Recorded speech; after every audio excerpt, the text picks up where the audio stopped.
What is going on, y'all? Welcome back to another episode of Sloppy Saturdays. And today we have yet again another NIL transfer video for you guys. We talked about multiple NIL occurrences as NIL transfer portals taking this new college football world by storm. We talked about the Nico Iumeiulava saga on multiple videos. Check that out. Nico Iumeiulava, a guy that got greedy, ended up going to a worse situation for less money. We covered all of that. We also talked about Quinn Ewers, how he entered the NFL draft, ended up being a seventh round pick. Could have got a lot more if he stayed in college. We talked about multiple different NIL scenarios, the money people are being offered. And today we are talking about Lanorris Sellers. We saw Lanorris Sellers. The news broke out yesterday that he could have got 2 years, $8 million from. Apparently, the offers were around that for multiple different schools interested in him. And there is no doubt Lanorris Sellers is going to bring in demand. We're talking about a guy that's rumored to be a first-round pick. Now, for Lanorris Sellers, it's obviously a huge year for him. We're talking about a guy with crazy intangibles, a guy that's athletic, dual threat, but is also a big quarterback that can run with his size. And he has a huge arm as well. This year's going to be more for the fine tuning. Can he get consistent amount of throws in the short intermediate game and really work on perfecting his craft? Now, for Lanorris Sellers, him and his dad put out a statement saying that they rejected a 2-year, $8 million deal and the reason why they did it. Let's go over the quote from his dad. His dad says, "We didn't come here to make money. We came here to get our education, play ball, and when schools call them, we're not going to jump ship because they're offering more than we're getting. If it ain't broke, don't fix it." Now, I'm going to give my opinions on this Lanorris Sellers saga. Compared to other situations we were talking about, Quinn Ewers and Nico Iumeiulava, I think there was more like set opinions on that, right, wrong side. This, I don't necessarily see a right or wrong side. Now, if you're a college football fan, I would personally love the decision of Lanorris Sellers saying. Now, we see the transfer portal, we see the NIL. I like the transfer portal and NIL for certain reasons. I like it if the opportunity you're getting is not comparable to what you can get. For example, if you're a backup quarterback, a 4 or 5-star backup quarterback, and you have somebody in front of you that's an absolute star in college football and you're not going to get on the field, transfer out to a different Power 4 school.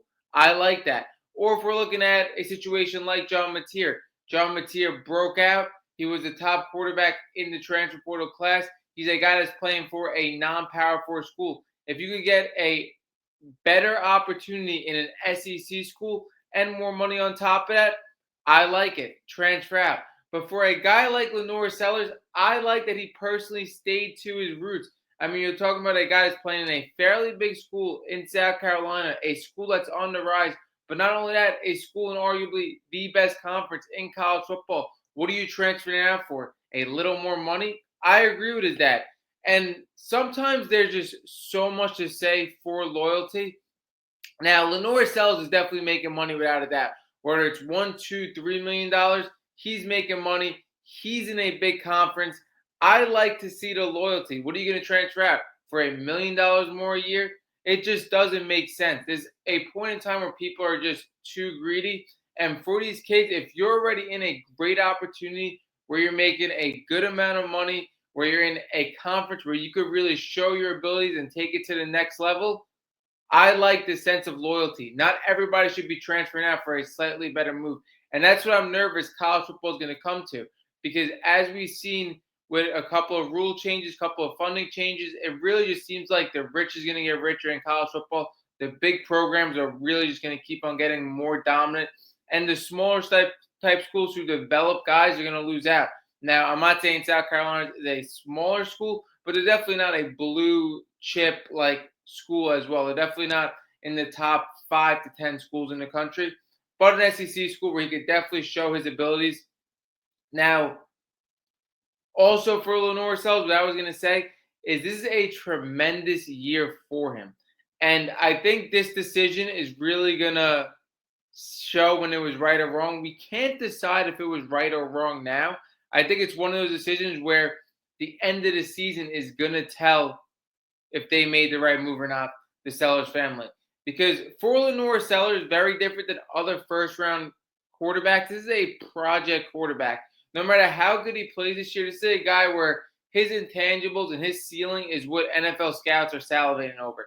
It's really not what he could do right now. He is a very good quarterback in college football, but me personally, for a guy that's a first round pick, I'm not even ranking him in my top 5 college football quarterbacks just because, again, he's a little raw now compared to other project quarterbacks and how inconsistent other project quarterbacks were in college from throw to throw. I think Lanorris Sellers is a little more consistent. I think he's a little less of a project than some quarterbacks we have seen in the past. But yet again, not one of the most consistent quarterbacks in college football and a guy that's so big on intangibles. So for these project quarterbacks, it is a very drastic amount of outcomes coming into their year going into the NFL. Like, if he is super inconsistent, we're going to see this guy drop to a second, third, fourth round pick.